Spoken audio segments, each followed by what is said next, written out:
The late afternoon sun cast long shadows through the stained glass windows of St. Mary's Catholic Church in Bloomington, Indiana, illuminating dust particles that hung suspended in the still air of the sanctuary. It was Thursday, March 14th, 1992, and the choir had gathered for what should have been an ordinary evening rehearsal. 7 voices ranging from soprano to bass had been preparing for Easter Sunday services for weeks, their harmonies filling the modest church with a beauty that made even the most jaded parishioners pause in the parking lot to listen. Catherine Brennan, the choir director, was a 42-year-old elementary school music teacher with 20 years of experience leading St. Mary's choir. She stood at the piano, her reading glasses perched on her nose, tapping her pencil against the sheet music as the group worked through "O Sacred Head, Now Wounded" for the 3rd time that evening. Beside her stood the 7 members who had become like family over the years. Robert Callahan, a 61-year-old retired postal worker with a deep bass voice that anchored every hymn. His wife, Patricia, 58, whose alto voice had been part of St. Mary's since 1968. James Donnelly, a 34-year-old insurance adjuster and tenor who never missed a rehearsal. Sisters Victoria and Grace Pemberton, ages 29 and 26, whose soprano voices blended so perfectly that people often closed their eyes just to hear them. Michael O'Brien, a 47-year-old electrician and baritone who had lost his own wife to cancer 3 years prior and found solace in singing. And Father Anthony Russo, the 63-year-old parish priest, who occasionally joined the choir when his duties allowed. Before we continue this story, if you're finding this mystery as compelling as we are, please subscribe to the channel and leave a comment letting us know where you're watching from. Now, let's get back to what happened that night. The rehearsal ended at 9:30, just as it always did. Catherine gathered the sheet music, stacking each member's folder neatly on the piano. She was meticulous about organization, always making sure every piece was accounted for and properly filed. "Beautiful work tonight, everyone," she said, her voice warm with genuine pride. "I think we're ready for Easter. Let's meet Sunday morning at 8:30 for a quick warm-up before the 10 o'clock Mass." The group exchanged goodnights, pulling on coats and gathering car keys. Father Russo locked the main church doors behind them, something he did every Thursday after rehearsal. Several parishioners who lived nearby later reported seeing the choir members walking to their cars in the parking lot, their voices still humming fragments of hymns in the cool March air.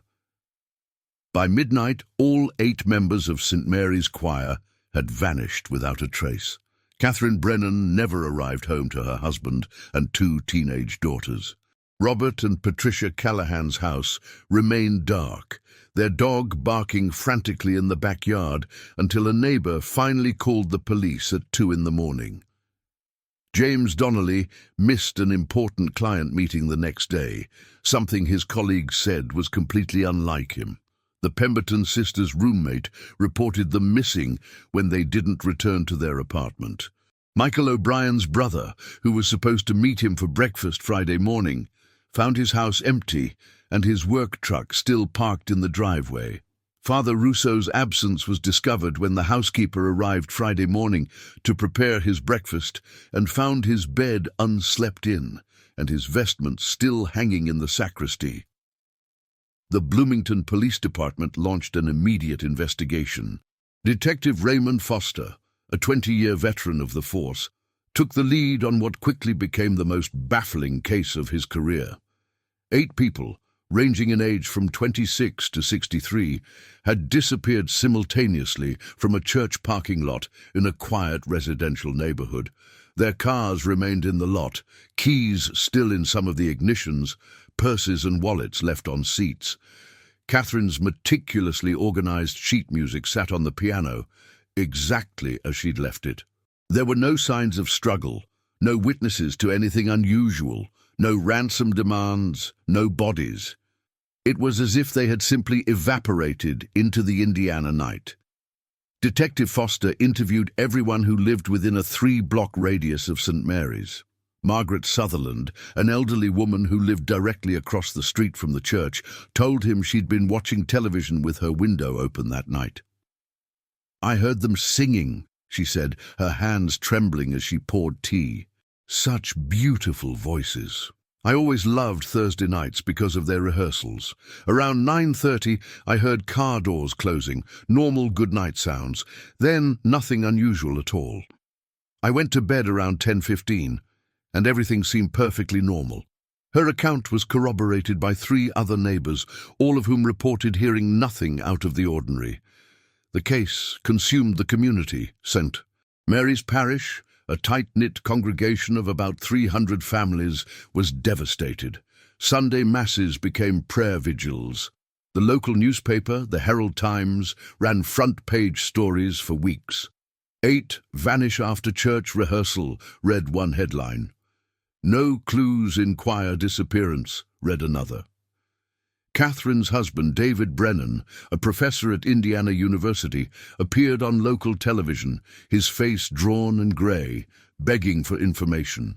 "Someone must have seen something," he pleaded, his voice breaking. 8 people don't just disappear.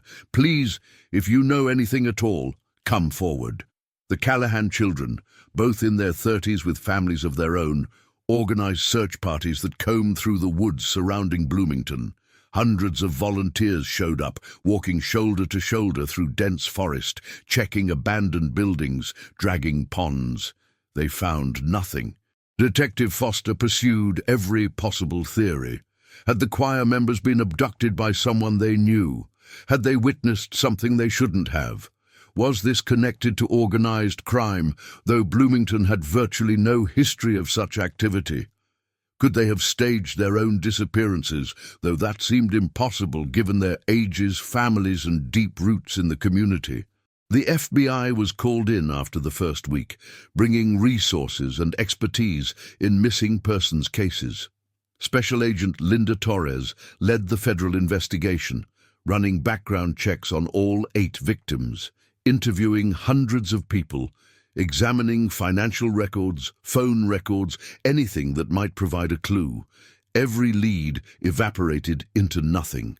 Patricia Callahan's sister, Eleanor Wright, became one of the most vocal advocates for the missing choir members.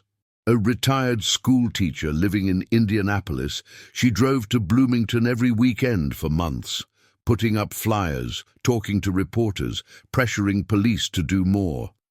"My sister would never just leave," she told anyone who would listen.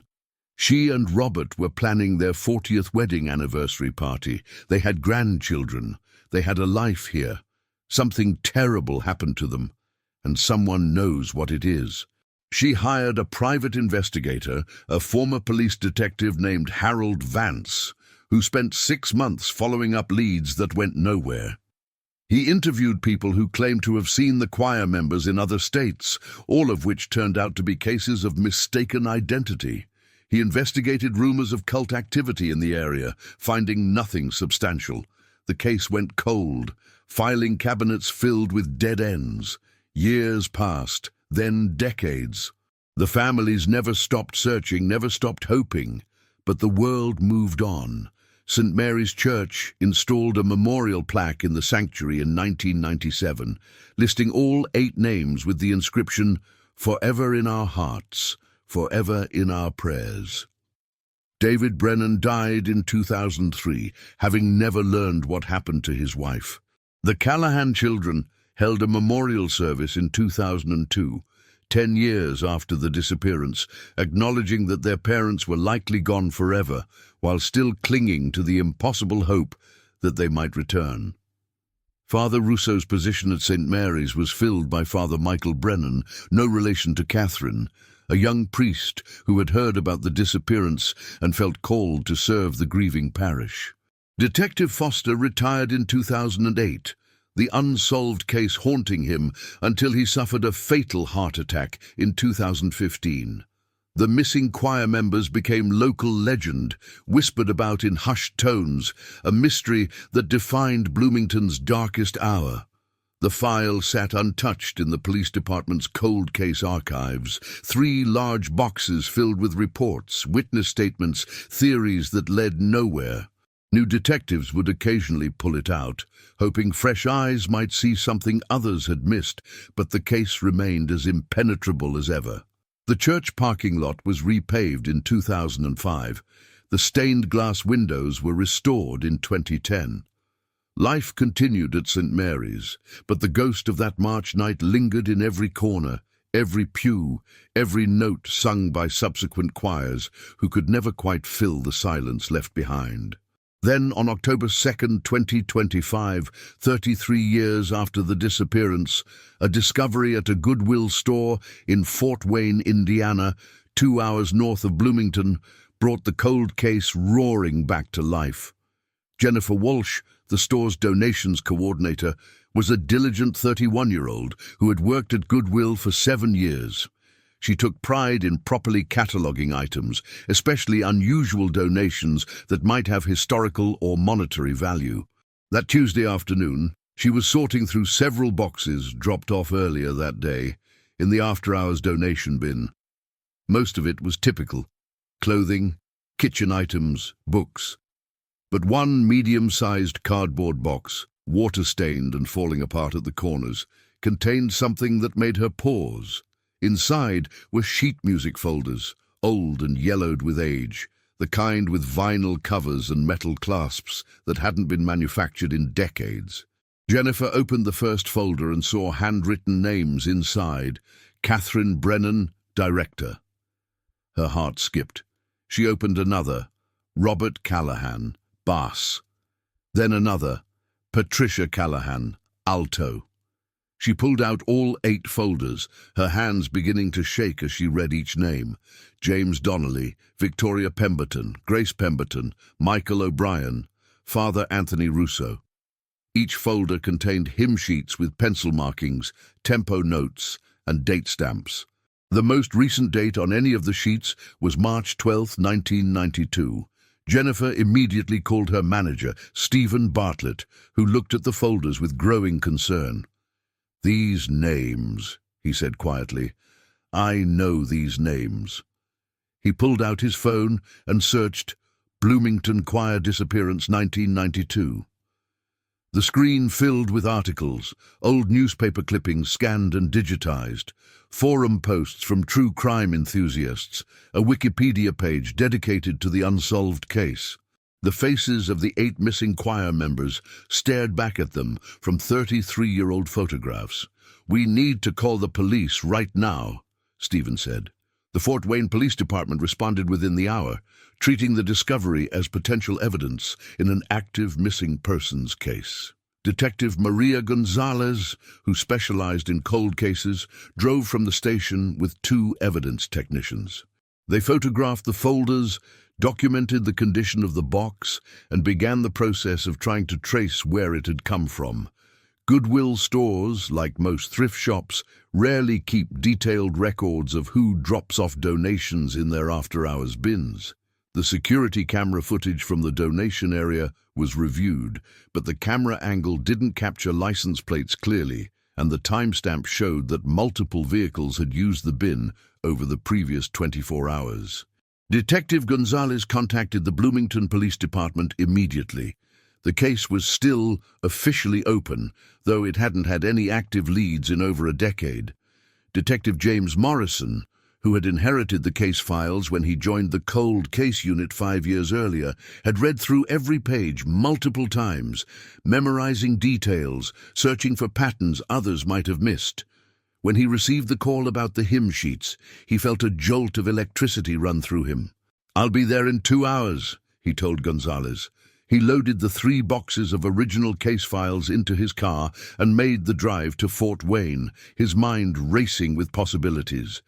The hymn sheets were sent to the Indiana State Police Forensic Laboratory for analysis. Fingerprint testing revealed multiple sets of prints, all of which matched the 8 missing choir members whose prints had been on file from the original investigation. But there were also partial prints that didn't match anyone in the system, smudged and degraded by time and moisture. The paper itself showed signs of having been stored in a damp environment for many years, with water damage along the edges and some mold growth that had been carefully cleaned. Most intriguingly, forensic analysis revealed traces of soil embedded in the cardboard box, a specific composition of clay and limestone consistent with underground storage. The discovery made national news. Hymn sheets from missing choir. Surface after 33 years, read headlines across the country. The case exploded on social media, with true crime podcasters dedicating episodes to the mystery, amateur detectives posting theories on Reddit and other forums, and families of the missing receiving fresh waves of attention and sympathy. Victoria Pemberton's niece, Ashley Collins, now 40 years old and living in Chicago, flew to Fort Wayne immediately. "I was 11 when my aunts disappeared," she told reporters, tears streaming down her face. "I never got to say goodbye. This is the first real evidence that's surfaced in 3 decades. Someone out there knows what happened to them, and they need to come forward now." Detective Morrison established a tip line, which was immediately flooded with calls. Most were well-meaning but ultimately useless. People claiming to have seen the choir members in various states, psychics offering their services, conspiracy theorists with elaborate explanations involving government cover-ups and alien abductions. But amid the noise, one call stood out. It came on October 5th, 3 days after the hymn sheets were discovered, from a man who identified himself only as William and refused to give a last name. "I think I know where those music sheets came from," he said, his voice rough and elderly, probably in his 70s or 80s. "There's a property south of Bloomington, old farmland, that's been abandoned for decades. My father owned it until he died in 1998. There's a storm cellar on that property, hidden by overgrowth. I was out there last month, settling some estate business, and I found that the cellar door had been broken open recently. I went down there with a flashlight, and it looked like someone had been storing things there for a very long time. I didn't think much of it at the time, but when I saw the news about those hymn sheets, I wondered if maybe that's where they'd been kept." Detective Morrison took down every detail. The property was located off County Road 450, about 15 miles south of Bloomington, surrounded by dense woods and accessible only by an overgrown dirt road. William provided coordinates and agreed to meet officers at the property the next morning.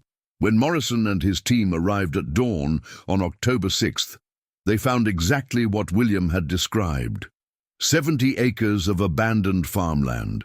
The old farmhouse long since collapsed into a pile of rotting wood and broken stone. But the storm cellar, built into a hillside and covered with rusted metal doors, was still intact. The lock had been cut recently, bolt cutters' marks visible on the metal. The cellar was approximately 12 feet deep and 20 feet square, accessible by a ladder with several broken rungs. Detective Morrison descended carefully, his flashlight cutting through the darkness. The smell hit him immediately. Musty, mouldy, the scent of decades of dampness and decay. The floor was dirt, the walls rough stone, and scattered throughout the space were remnants of what appeared to have been a longer-term storage area. There were empty plastic water jugs, the kind that would have been common in the early 1990s. There were remnants of blankets, rotted beyond recognition. There were empty tin cans, rusted and corroded, and in the far corner, partially buried in dirt, was a pile of personal items. A woman's watch, its leather band disintegrated, a man's wedding ring with an inscription inside that read R&P Forever 1952, a pair of eyeglasses with thick lenses, a small gold cross on a broken chain. The forensic team spent 3 days excavating the cellar, sifting through every inch of dirt, cataloguing every item found. The wedding ring was confirmed to belong to Robert Callahan, the inscription matching the date of his marriage to Patricia. The eyeglasses belonged to James Donnelly, according to his prescription records. The cross belonged to Father Russo, a gift from his mother when he was ordained. The watch belonged to Catherine Brennan, a 20th anniversary gift from her husband that she wore every day. But there were no bodies, no bones, no remains of any kind. The cellar had clearly been used to hold the choir members, but they hadn't died there, or if they had, their bodies had been removed. Soil analysis confirmed that the hymn sheets had been in contact with dirt from this cellar. The forensic timeline suggested that the sheets had been stored there for many years, possibly decades, before being moved recently. The break-in that William had discovered appeared to have occurred sometime in late September, just days before the sheets showed up at the Goodwill in Fort Wayne. Someone had known about the cellar, had known what was stored there, and had decided to remove the evidence and donate it anonymously. The question that haunted Detective Morrison was why? Why now, after 33 years? Why reveal the location of the cellar by donating items that could be traced? What had changed? The property records revealed that the farmland had belonged to the Hartley family since 1947. William Hartley, the man who had called in the tip, was 76 years old and living in a retirement community in Indianapolis. His father, George Hartley, had purchased the property as an investment and had occasionally rented out the farmhouse until it became too dilapidated in the 1980s. George had died in 1998, and the property had sat untouched since then, tied up in estate disputes among George's 4 children. William was the executor of the estate and had been trying to sell the property for years. Detective Morrison interviewed William extensively, and the old man's story never wavered. He had no knowledge of the cellar being used for anything other than storm protection. He had no connection to St. Mary's Church or any of the missing choir members. He had simply been doing his duty by reporting what he'd found. But George Hartley was a different story. As detectives dug into his background, a troubling picture emerged. George had been a maintenance worker at Indiana University from 1965 until his retirement in 1987. Part of his regular route included buildings near the music department, where Catherine Brennan had occasionally attended evening courses to maintain her teaching certification. George had been known to attend St. Mary's Church sporadically in the 1970s and early 1980s, though he stopped going after his wife died in 1984. He had no criminal record, but several former co-workers described him as odd, solitary, someone who kept to himself and didn't socialize much. One former co-worker, now in her 80s, remembered George having strong opinions about church music. He used to complain that modern hymns were ruining the faith, she told Detective Morrison. He thought churches should only sing traditional Latin masses. He got quite worked up about it sometimes. The investigation took on new urgency. If George Hartley had been responsible for the disappearances, he had taken his secrets to the grave 27 years ago. But someone else had known about the cellar, had known what was stored there, and had recently broken in to remove evidence.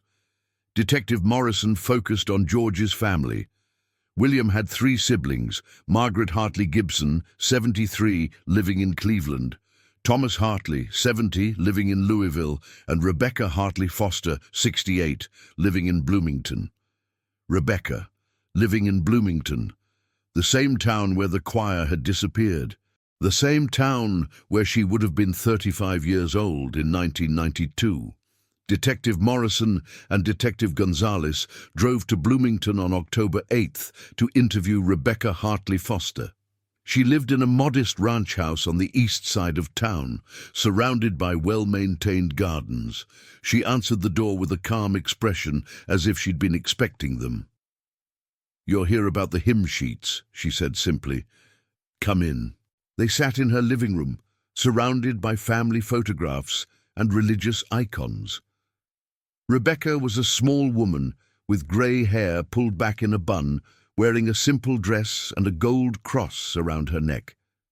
She looked at the detectives with tired eyes that held decades of secrets. "My father was a deeply troubled man," Rebecca began, her voice steady but quiet. "He became obsessed with what he saw as the corruption of the Catholic Church after my mother died. He blamed modern changes in the liturgy, blamed priests who he thought were too liberal, blamed choir directors who chose contemporary hymns over traditional ones. It consumed him. In early 1992, I noticed he was acting strangely, spending a lot of time at the farm property, which he rarely visited. He started talking about making a statement, about showing the church the consequences of abandoning tradition. I didn't take him seriously. I should have. On the night of March 14, 1992, my father called me at 11 o'clock at night. He told me to come to the farm immediately, that he needed help. I drove out there, and when I arrived, I found him in a state of panic. He had the choir members in the cellar. All 8 of them. He had somehow convinced them or forced them to come to the property after rehearsal. He told me he had originally planned to hold them for a few days, to make a point about how the church didn't appreciate its faithful members. But he realized immediately that he'd made a terrible mistake. He was terrified. He begged me to help him figure out what to do. Rebecca's hands trembled as she continued. I went down into that cellar and I saw them. They were frightened but alive, all of them tied but not harmed. Catherine Brennan begged me to let them go. She said they wouldn't press charges if we released them immediately, that they just wanted to go home to their families. I wanted to call the police right then, but my father threatened to kill himself if I did. He said the shame would destroy him, destroy our family. He made me promise to help him think of a solution. Over the next 2 days, I brought them food and water. I talked to them, tried to comfort them. My father was falling apart, barely sleeping, pacing around the farm.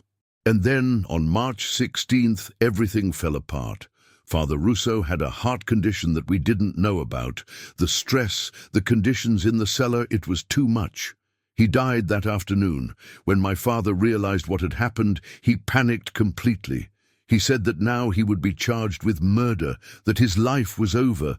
Before I could stop him, Rebecca's voice broke for the first time. He killed them, all of them.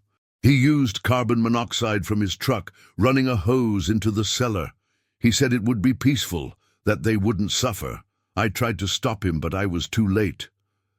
The detective sat in stunned silence. Rebecca continued, tears now flowing freely. He buried them on the property, in 8 separate locations throughout the woods. He made me help him. I've lived with that guilt every single day for 33 years. I've wanted to confess 1,000 times, but I was a coward. I was afraid of prison, afraid of what people would think, afraid of destroying my own children's lives. My father took the locations of the graves to his death, and I never had the courage to dig up the entire property myself.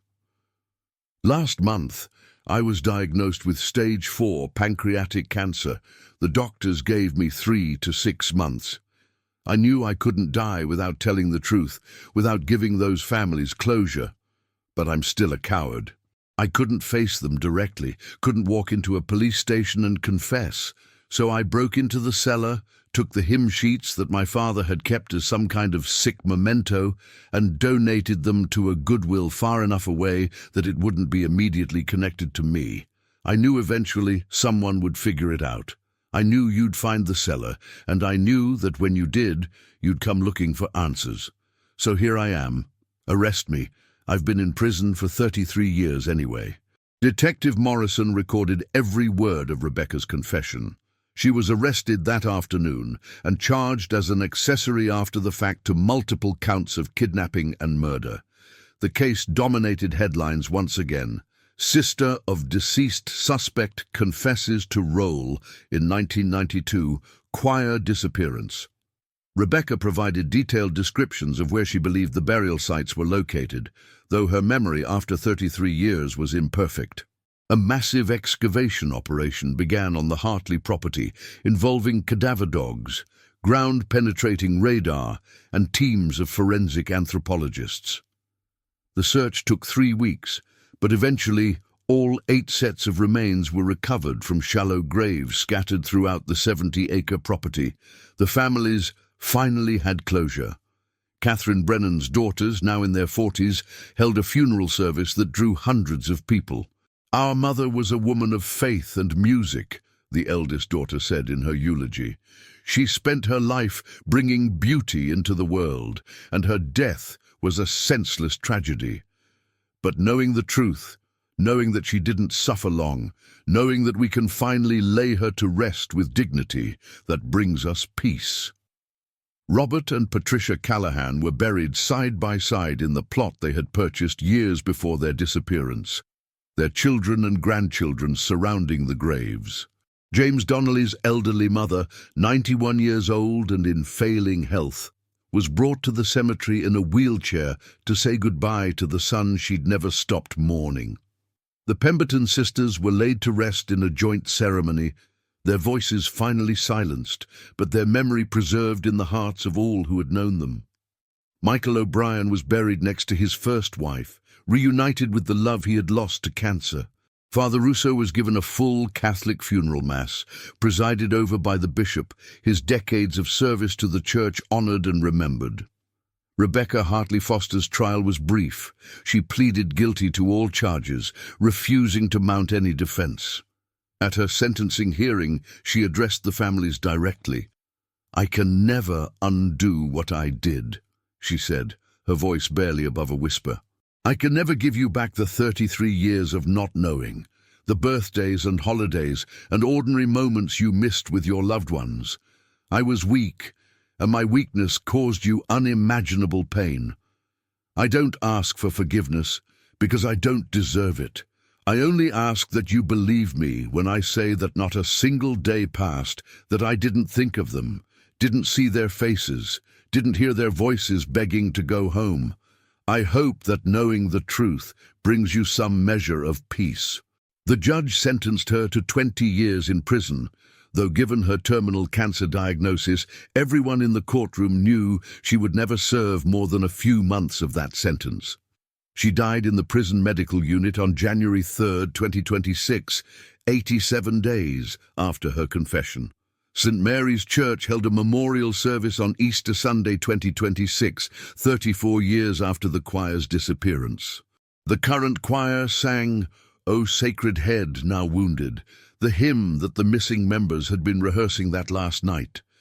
The congregation wept openly, mourning not just for the 8 lives lost, but for the decades of silence, the unanswered questions, the families who had aged without ever knowing. A new memorial was installed in the sanctuary, replacing the original plaque. It featured photographs of all 8 choir members, their names, and a quote from Psalm 98. "Sing to the Lord a new song, for he has done marvelous things."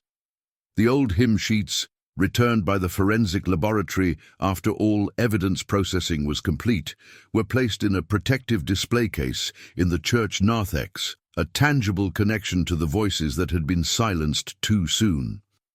The case closed officially on March 14, 2026, exactly 34 years after the disappearance. Detective Morrison held a final press conference, standing before a room full of reporters and cameras. "This case has haunted our department and this community for more than 3 decades, he said. "Thanks to the courage of one woman who finally chose truth over fear, even at the cost of her own freedom and remaining days, 8 families finally have answers. The resolution is bittersweet. We cannot bring back the victims. We cannot undo the years of suffering their families endured. But we can ensure that their story is told, that their memories are preserved, and that justice, however delayed, is finally served." In the years that followed, the story of St. Mary's Choir became a cautionary tale about the long shadow of secrets and the corrosive power of guilt. The Hartley property was eventually sold, the proceeds divided among George Hartley's surviving children and used in part to establish a memorial scholarship fund for music students at Indiana University in honor of Catherine Brennan. The storm cellar was filled in and sealed, the land above it marked with a simple stone bearing the inscription "In memory of the St. Mary's 8." The old hymn sheets remained on display at the church, a reminder that voices raised in song can echo across decades, calling out for truth, demanding to be heard, refusing to be forgotten.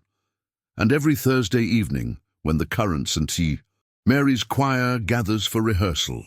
They pause for a moment of silence before they begin, honoring those who came before them, those whose final rehearsal ended in darkness, but whose legacy lives on in every note, every harmony, every voice lifted in faith and hope and remembrance.